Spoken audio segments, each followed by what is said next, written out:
I'm your host, Brandy Fleck, and this is Human Amplified. We're on a mission to revamp society by amplifying your humanity. This week on the show, I am Mark Dant. That moment in life when everything changes. Your son's going to pass away, and there's nothing you can do about it. All the moments as I look back over Ryan's life, I realized that the moments were built off of his strength and courage. Our hope was found by connecting the voices of others. It is the mission to help bring treatment to the untreatable. Today we're talking with Mark Dant. He's a dad to a son named Ryan Dant. He's a husband and a volunteer board of directors chair at EveryLife Foundation in Washington, D.C., as well as a volunteer executive director at the Ryan Foundation. Both organizations exist to help families dealing with rare disease to have hope, empower their voices, and empower scientists to advance the treatments and cures for rare disease. But Mark didn't start out in the rare disease world. In fact, he's retired from a 32-year police officer career where he was the police chief in Carrollton, Texas. In this episode, we really explore how Mark dealt with a pivotal moment in not only his life, but also his wife's life and son's life. That is, when Ryan was diagnosed with mucopolysaccharidosis type 1, also known as MPS 1, a rare disease with no treatment at the time. We hardly talk about the actual disease, but focus on the emotions Mark and his wife have been through, including sadness, grief, terror, hope, and even happiness from the moment Ryan was diagnosed in the early 90s to today. Those emotions propelled Mark forward to find funding and a scientist, Dr. Emil Kakkis, who could and did create the treatment Ryan Dant is on today, along with so many others with MPS. This not only took courage and willpower, but emotional growth to transition from excelling at law enforcement to learning about science and the nonprofit world from the ground up when libraries and books were the primary research methods. Before we dive into today's episode, it's best if you know the complete backstory for context. So during the interview, I invite you to watch the Ryan Dant story on 60 Minutes with Mark. It's about 15 minutes long, and you can find the link to it in the show notes of this episode at humanamplified.com/episodes/073. Here at Human Amplified, listening to Mark look back over his memories was an honor. An emotional ride, to be honest, where I related as being a parent. Being able to see myself there with him and Jean lying on the floor next to Ryan's bed, listening to him breathe in grief and then taking action in hope.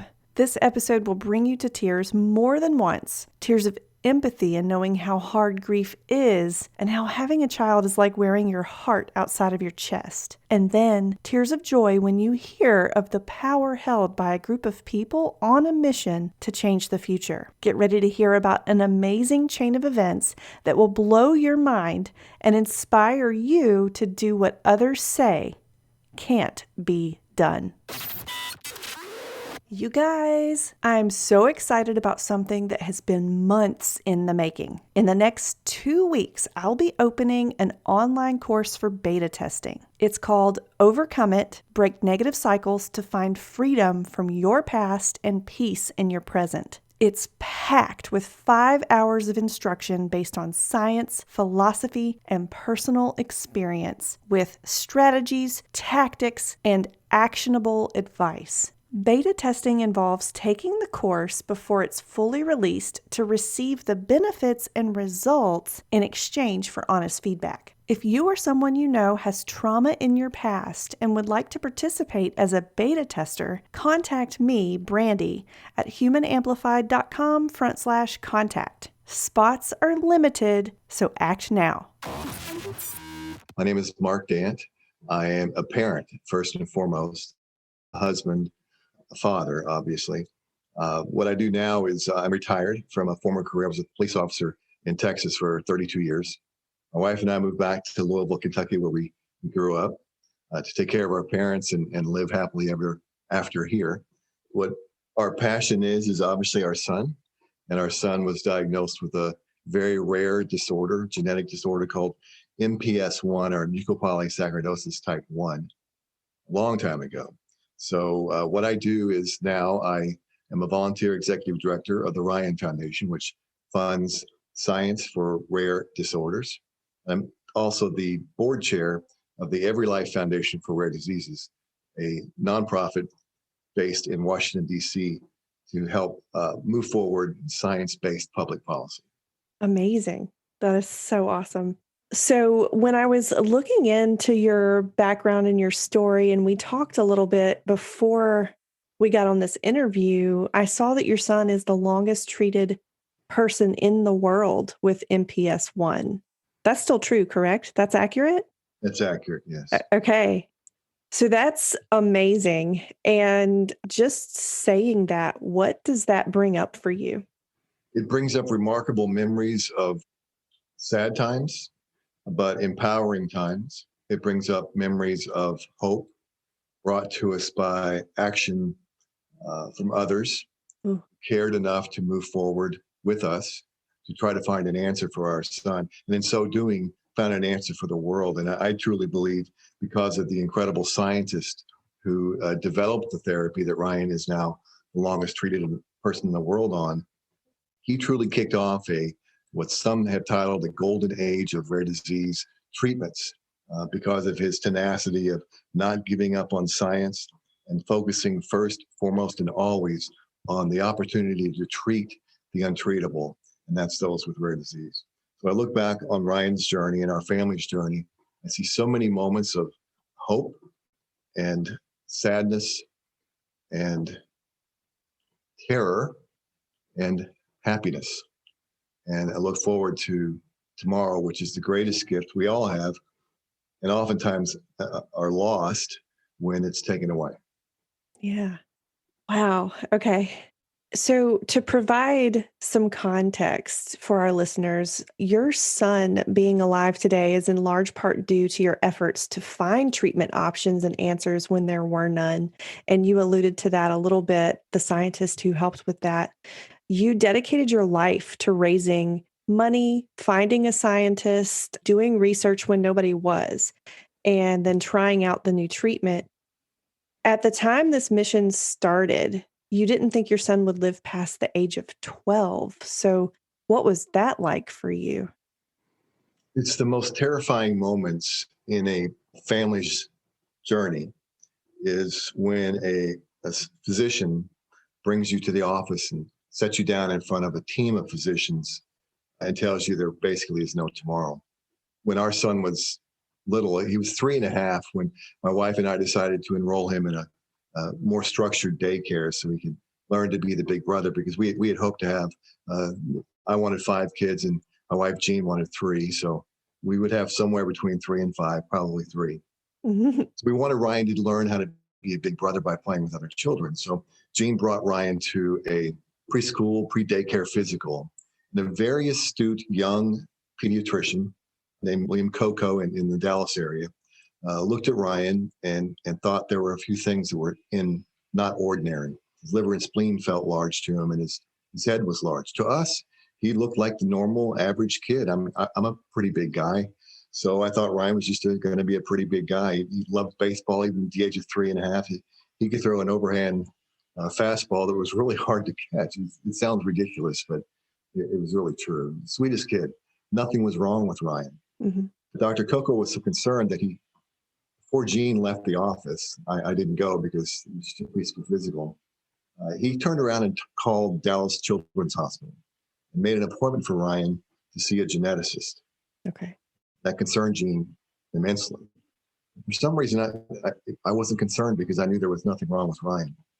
So in 2 weeks, which is a side story, in the nation, there are not enough geneticists. And oftentimes families who are referred to a geneticist have to wait 3 months to even get an appointment, Oh. maybe even longer. So it shows you the very deep concern Dr. Coco had for Ryan, that in 2 weeks we had an appointment. Gene and Ryan went, Dr. Lou Weber examined Ryan, and he too thought Ryan had a disorder. Gene couldn't pronounce it because once again, I didn't go because there was nothing wrong with Ryan. Mhm. Blood samples and other things. So we'll call you when the tests come back. He did call us in a few weeks and summoned us back to Dallas Children's This brings me back to my point of that moment in life when everything changes. For those on the rare disease journey, it's the moment of accurate diagnosis. I can picture that in my mind when everything changed for our family.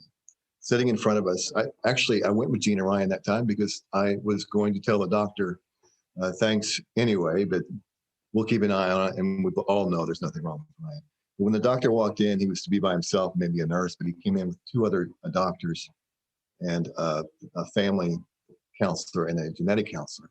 Mm. He explained to us that Ryan had this disease called mucopolysaccharidosis type 1 or MPS type 1. And his future would be short. He would pass away by the age of 10 or 12 and be in a lot of pain. His arms would draw up, his limbs would tighten up. Wouldn't be able to walk or run, obviously. Potentially could be blind or deaf, mentally challenged, and then he would pass away. When I challenged the doctor, Dr. Weber, and he told us that, surely there are physicians or scientists who work on this disorder. Where are they? And he said, there really aren't very many because it's so rare. I said, well, there are companies that develop drugs. Where are they? Because in my mind, that's how you fix things, is you make a plan and you attack it. Mm-hmm. He said, there aren't any because your son's disease is so rare. It's called a orphan disease by the U.S. government because there are so few children with this disorder. Companies and scientists rarely adopt it. It's too difficult to build a business model to make a therapy that would work specifically in time for your son. And in a nutshell, he said, Mr. Dant, your son's going to pass away, and there's nothing you can do about it. And so we did nothing for a year. We literally did nothing. To him, we wanted his life to be normal. Mm-hmm. So we played with him during the day and had dinner for him at night and played with him after dinner and then put him to bed. And then my wife and I would literally wander around our own little home, realizing we wouldn't have any other children because genetic disorder means that any children we would have in the future would have a 1 in 4 chance of dying as well. So that wouldn't happen either. Okay.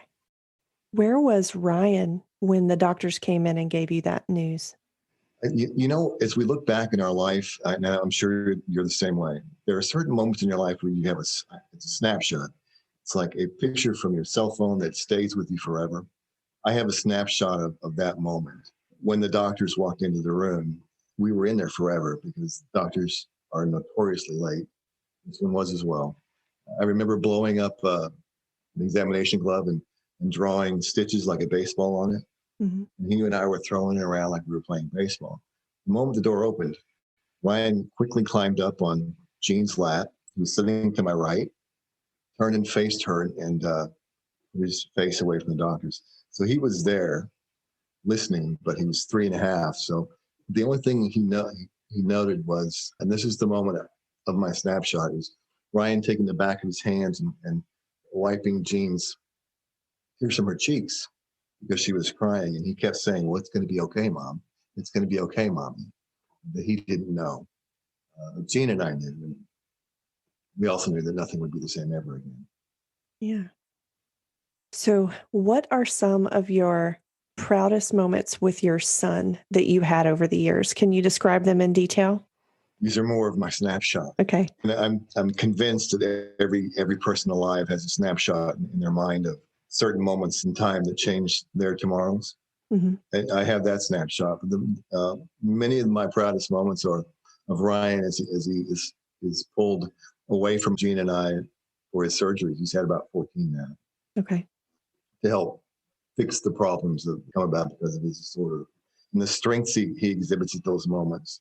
And the moments in time where he's doing all the things that other children in his classes in grade school and junior high and high school were not doing. And then the next day he would push forward to go back to school to be just like everybody else. Those are moments of strength. All the moments as I look back over Ryan's life, I realized that the moments were built off of his strength and courage to challenge what others have said would happen to you tomorrow, but don't really know because it's within you who can change what tomorrow happens. Not someone else's book, it's your own. And Ryan has taught me that. Graduating high school, that would never happen in his life of not finding treatment, having his driver's license, saving for his first car, graduating college, And now he's engaged. The moment he asked his fiance to marry him, the photographs we have of that and how he did it was just simply the sign of a wonderful person who cares about those about him. So those are all things that I think all of us can look back and say, that was a moment I will never forget. Yeah. Awesome. Okay. So when you see your son, Ryan, as an adult now, is MPS 1 constantly on your mind, or is life more normal? Do you have more security in tomorrow? Security in tomorrow, I think we all have levels of that. I think all of us, whether we have a difficult journey to face in the future that we don't know what might happen because of health reasons, all of us should understand that there isn't a life in front of us that is already written. So what I mean by that is when I look at Ryan, I can easily say to myself, there's nothing wrong and he can forge forward and everything will be fine. But he has health conditions. You can now see visually a bit, and I can focus on that. But my wife and I choose to focus on the opportunities that he has because of what others have brought to him. Mhm. His first IV, and weekly he has an IV infusion that lasts a little over 4 hours. Okay. So that's a constant reminder to us that his life is quite different than others. Okay. Quarterly, he has spinal taps, and there are other issues he must face as well. But all of us have parts of our journey that are a little more difficult than others. But there are other people who have more difficult points in their life that are hard. So I look at him and see both. Gene and I do constantly still worry about his health. Mhm. Another proud moment is seeing him take charge of his own health and not have us do it for him. He's interested in the things that he must do to maintain and build on what he has. Okay. I do want to invite listeners to go to ryanfoundation.org and watch the video of your 60 Minutes interview. It gives the full story of your family's journey we just mentioned. And here for the rest of the interview, I'd like to focus on you and how your life has evolved because of these events. So, can you tell us the part of your life story starting a few years before your son was born and taking us through realizing your life was going to drastically change in terms of how your career was going to change, how your future was going to change, those types of issues? What emotions did you go through when you knew that life was never going to be the same, and how did you deal with them? I think every emotion in the human existence, my wife and I went through, because you have a vision of where your family is going, as well as who you will be personally along the way. And at that moment, when all of that is redirected to a different future, there simply was no road at all, and really no one to sit down and explain, if you do this, then that will happen. So there were many times in my life that it changed me to where I am today. Picture a police officer working shift work, day shift, evening shift, and night shift, rotating every 30 days to one of the other two, then working 12-hour shifts to where either nights or days, days or nights, and then coming home to a completely different world of a wife and son. And by the way, the son is terminally ill. And how do you address that? After starting a nonprofit with a bake sale, which looking back is just the silliest idea, but really an idea that taught me most basics of things. If you ask others to help you along the way, some cannot, some will not, but some will. And that's okay. It took me a while to understand why some cannot and some will not, and to start focusing on those that will. Because those that will help others truly have changed so many lives. Ryan gets emails and Facebook contacts from families literally all over the world. We went to Dubai last year and met families in Taiwan whose lives changed because of the sacrifices by that scientist at UCLA. Mm. It changed everything for all of them around the world. My life changed from focusing on work and being a police officer and wanting to promote, to realizing that's important because it helps the family exist, to focusing on what we can do for Ryan, and in so doing what we can do for the rest of the rare disease families who felt just as lost as we do and don't have treatments and deserve them. So my personal focus changed from excelling and wanting to become a chief of police to excelling to want to learn science, to want to learn nonprofits and how the two can connect to build a therapy. Most importantly, it was about knowledge of science and business. And all of that combined together kind of made the concoction of nonprofits for all rare diseases. Gotcha. Something you said that was really interesting. I mean, this is all extremely interesting and really inspiring. But I want to ask you about you said some people cannot help and some people will not help. Why do you think that is? What did you learn about that?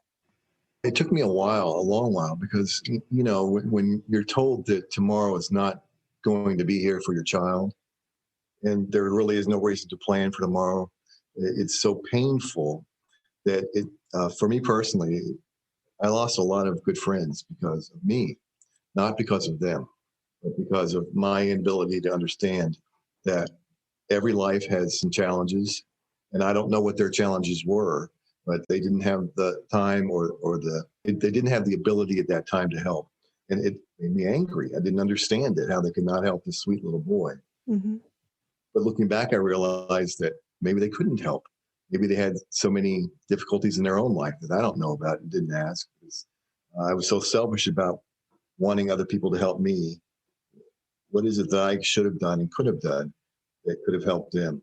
Some people won't help because they just don't want to spend their time doing that. That's not wrong. It's not what I wanted, and that's okay. Yeah. There were so many people that did help. So many people, and it's remarkable that people will help a disorder that they'll never meet a child with it, other than our son. More than likely, they never will in their life. Mm. And that they changed everything in the world for all those kids around the world because of their willingness to say yes. And those are the ones we choose to focus on their efforts. Yeah. Now, when you were going from wanting to excel at being a police officer to then focusing on science and treatment, and your life was, would you say it was rapidly changing or was this a slow process? I'm going to have to say it was a slow process because even though everything changed in the dynamics of our little family of three, and the moments we have with the doors closed and there's just three of us, the reality of when you open the doors and enter the society that was just the same as it was yesterday is the same as today, those things change slowly. I still had to try to perform at work and do the right things there. So his work provided insurance and income, Mm. but I also needed to learn so much more about nonprofits, how to start one, how to make one efficient and effective, and most importantly, science. It is not an easy task for any person and for a lay person to understand. Actually, the physician that diagnosed Ryan was also a professor at UT Southwestern in genetics, and so he would give me his genetics books that he would teach in, and I would take them home and try to dive through them. This is the days before the internet, so all of my learning Wow. the public library system Yeah. about Ryan's disorder and also about that how to build a nonprofit. So it was a slow change. The first year was the slowest. The first year was the year where I think my wife and son and I grew closer together because we felt at that time it was the three of us against the world. Yeah.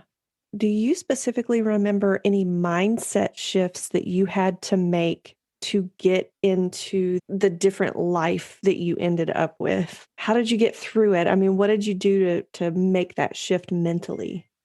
I think we can all shift mentally when we start looking at others as instead of self. The first year, I thought only and solely of Ryan and Jean and Mark, the three of us. Mhm. And then when I started finally going out and learning how many others there were, not just with Ryan's disorder, but with other rare diseases, that they were having difficult times as well. Perhaps at those moments, I started to realize it's the other person's journey that will affect yours the most. When I started feeling the pain of the other families Mm. and realizing that there are so many that will never find treatment. I know parents who have lost not one, but two children to a rare disorder. And they tried everything that we did, as hard as we did. And yet their efforts didn't work for their own family, but they truly did change tomorrow for others without question. So I think on our personal journey, it was the moments in time where we started to realize hope comes from other people. So think of them first and think of their journeys and their pain and their successes. And then you'll realize together there's a huge force, much more powerful than self. Mm, okay. That's really good stuff, you guys. Listen to what Mark is saying. Do you still go through any of the emotions that you had then today? Do you still have to work at shifting your mindset ever, or are you just there now? That's where you live. I think I wish that I could just put all of the issues of our son's health in a capsule and put it away. Maybe open it when it's necessary, but leave it there where we can never see it. I don't think that's possible. I still have many moments of sheer terror of worrying about. I see it's changing a little bit, and I'm not sure where to go to fix that. And we don't want to lose something. We have to be on the go to try to save what we have now. So those are those moments, but there's also the wonderful moments of planning a wedding and doing all the things that those in the world that we thought we would never see. We're having the opportunity to do so many things because of the combination of great science, great scientist who was driven to make a change in everyone's life, families who donated their time. It can never be understated what someone's individual moments can do to help others. I can list 7 or 8 families that literally put countless hours into a nonprofit that really didn't mean much to the rest of the world, but it meant everything to them. And so whenever I get down, I think about those people. Mhm. I think about, I wish they knew the power of what they've done. It is truly remarkable. So there's a little bit of both. I think we all encapsulate certain moments in our life to be happy. And then we allow ourselves to address the things that we have to, but try not to dwell on them. Maybe that's where we find our successes. Okay. Can you give us a little bit of the nuts and bolts of how you made that transition? So maybe looking at it in terms of a family who just got a diagnosis and now they want to take steps to do something. What are those steps to just change their life so that they can do what they need to do? As I look back over our journey, there were so many failures. There just were, of asking and trying and not getting to where we thought we would be. Mhm. Those failures brought us to where we are today. So what I tell the families, and now I have the opportunity to talk to many families with many rare conditions, literally all over the world now. I tell them the most important thing is to not give up on tomorrow, to understand that what all of us are looking for hope. And hope to me is not an emotion. Hope is an action that what we do today will bring us hope tomorrow. That if we keep thinking, well, we'll have hope tomorrow, we won't, unless we take the moments of today and build something in our mind that can change tomorrow and put it into action. Find others who will help and work with them to try to help solve the problems of tomorrow. We all have moments where we have to grieve, and that's vitally important. But we have to try to push ourselves beyond the grief and help let it drive that action to find something, to learn something. If we hadn't had the desire to go to the libraries and do the difficult things of not understanding the science, we couldn't have had conversations with scientists. So those actions that seemed purposeless, learning about the terror, the horrors of what's coming tomorrow for our son, actually taught us what things we would need to understand to work with the scientists. So I think for all of us, if we could only understand that it is within us to change tomorrow, but don't wait till tomorrow to do it. Just do it right now. Words of wisdom for sure. How do you push through the grief? Do you have any advice on how to get through that? And that's a very good question, because everyone's grief timetable is different, and that's understandable and okay. And far be it for me to try to tell someone you've grieved for X number of moments. Now it's time to do something else. No, it's not. It's time to, for me, if you can picture literally Gina and I laying on the floor next to Ryan's bed every single night, because we'd go to bed and I'd wake up and find her not in bed. And I would find her laying next to Ryan's bed on the floor with a pillow. And then I would lay next to her every night for a year, not sleeping, but listening to him breathe. In that year, though, in those moments of kind of wandering through that home that we thought we were going to have that never will be, that grief drove me to a desire to learn what we can do to fix the problem, to address an issue that was ours to address.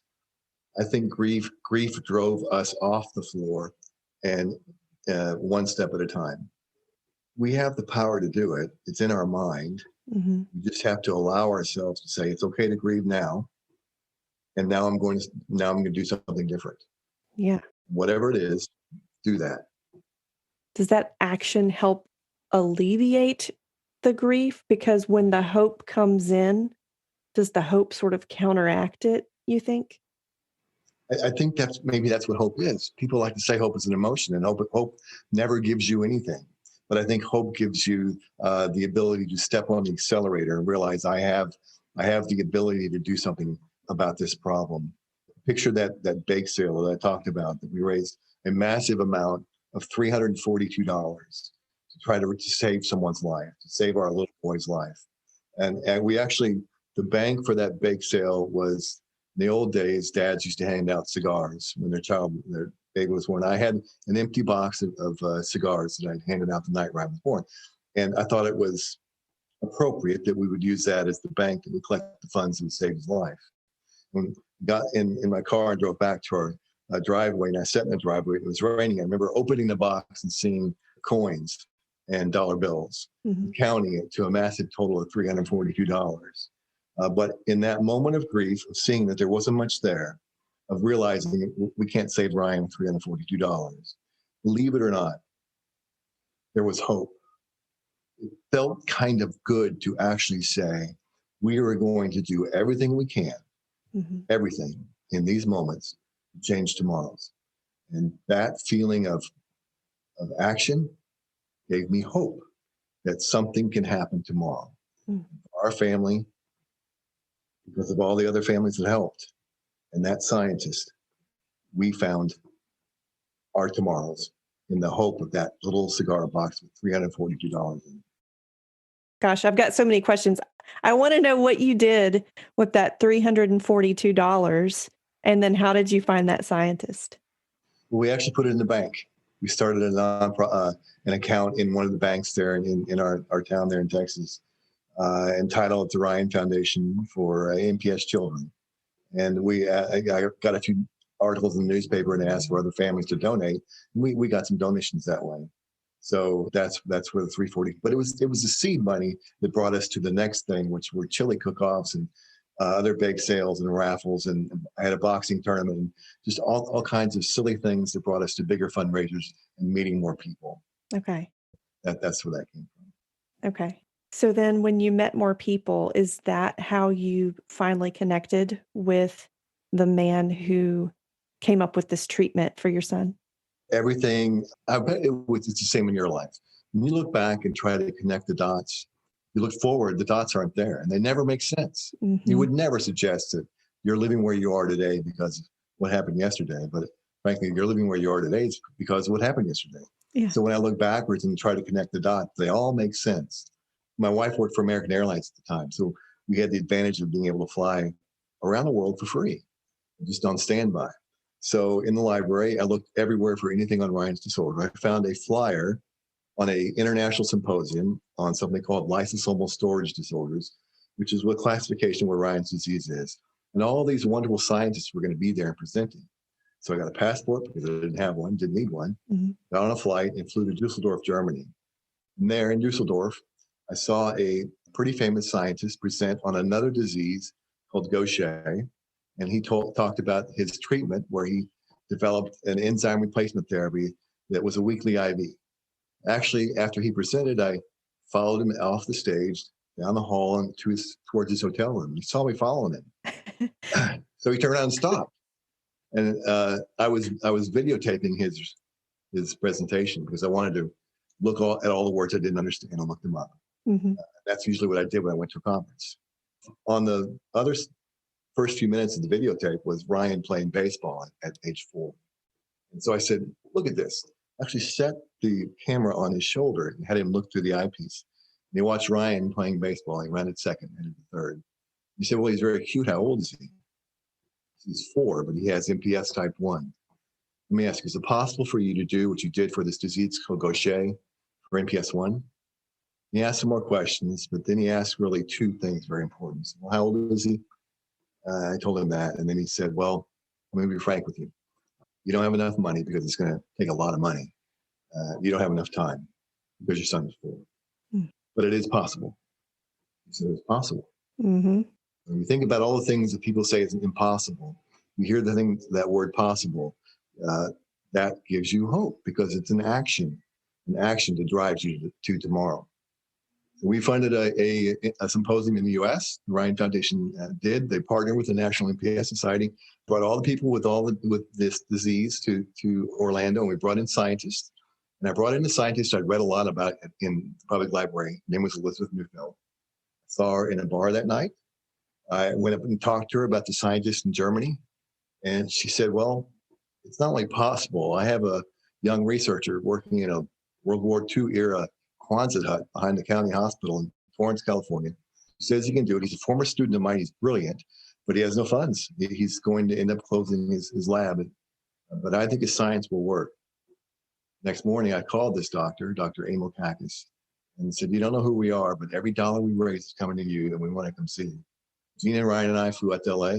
We met him, and he was and still is the most remarkable person you ever want to meet. His entire life is about treating the untreatable. Mm.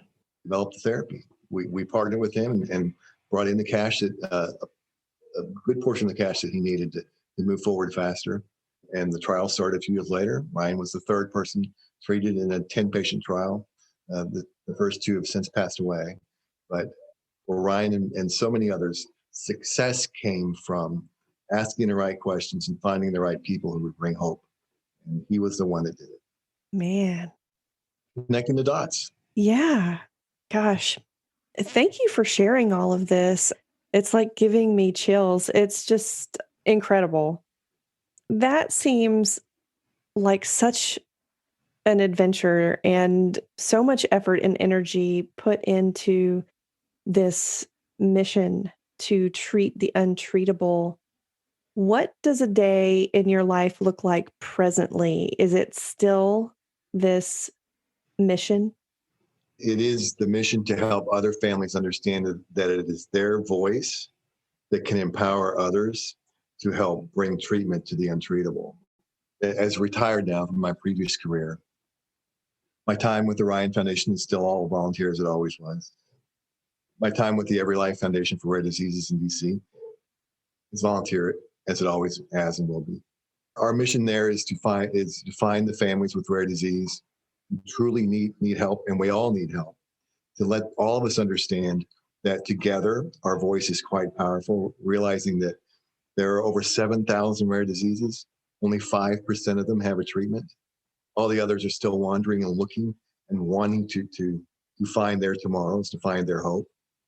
I'm convinced that our hope was found by connecting the voices of others to find that treatment. My time in DC has allowed me to hear stories like ours all across our nation. Families who were getting up off the floor, or those who were just diagnosed and are still laying on the floor next to their child's bed, fearing what will come tomorrow and not knowing what steps to take. My message to them is there are those of us around who want to walk with you, who want to put their hand out and help you up, to connect our voices and to the voices in DC and across the states to find that treatment, to empower the scientists to focus on that family. It is their work really will bring treatment. They need help as well. It's the connection of our voices. So my life today is because of COVID, has spent a lot of time on Zoom calls, et cetera, talking to families and learning about their journey and providing some hope in our story that we were told Ryan won't be here at 12. And yet on July 3rd, we get to watch him walk down the aisle with a beautiful third grade bilingual teacher in Arlington, Texas. Oh, That was never going to happen, but it happened because of the hope brought to us by special people who said, yes, we will help you. yeah. Oh my gosh. Okay. So what's the best part about planning the wedding? Have you guys gotten to be involved in any of the details yet? Ryan has a personality much like mine. He's sweet like his mom and very smart like her, but he's also wants to do everything himself. So Gene and I will pry, but it's up to Ryan and Sylvia to plan out their wedding. So they let us in on their color choices this past weekend. And I know they're tasting cakes and doing all the things that a young couple are supposed to do to prepare for their wedding. It's going to be a wonderful celebration. We hope that the COVID times are going to allow us to have the celebration that they deserve. Mm-hmm. So it's just such a unique time in our family's life and in Sylvia's family's life to prepare for something for Gene and I. We packed away so long ago because it hurt too much to think about. Yeah. Now all we want to do is think about it because what can happen tomorrow. Okay. Well, congratulations to you guys. And gosh, I would love to hear about how the wedding goes once Sure. you guys get there. Stay connected. Yeah. So, Mark, how can our listeners find your organizations and how can they get involved if they want to help? Sure. Most importantly, for the EveryLife Foundation for Rare Diseases, just go to everylifefoundation.org and you can find all the ways that you can help those on the rare disease journey. You have a rare disease, absolutely connect to that website. There are so many people there that can help you and your disorder connect with all the other diseases that can help move us towards treatment. That's what we're all about, is treatment. For the Ryan Foundation, we do the same things. We look for unique science opportunities because this is not a cure for Ryan. All we're doing is buying time. There are 12 MPS disorders. Since Ryan's treatment was developed, we're MPS 1. Now, because of that technology, that science that scientist developed, there's now treatments for MPS 2, MPS 4, MPS 6, MPS 7. There are trials going on for MPS 3A and soon B. This is all the wonderment of wonderful science. And that's what the small nonprofit can do, is fill the gaps, build the bridges from one project to the next towards treatment. So ryanfoundation.org or specifically everylifefoundation.org. And there's a way you can help. There's a way you can be helped. Okay. Is there anything I didn't ask you that you think is important to say? You're a good conversationalist. You really are. You're good at your job. Put it that Hey, way. thank you. Gene and I are empty nesters now. Ryan moved back to Dallas and started a job there at UT Southwestern, which is another unique circle. That's where he was diagnosed, at UT Southwestern, and now he's working there as an adult. Wow. All right. Mark, thank you so much for coming on the show today. It has been an absolute pleasure. I'm so glad you shared. I'm glad we got to connect. I really did enjoy it. Thank you. Subscribe on your favorite podcast platform and learn more at humanamplified.com.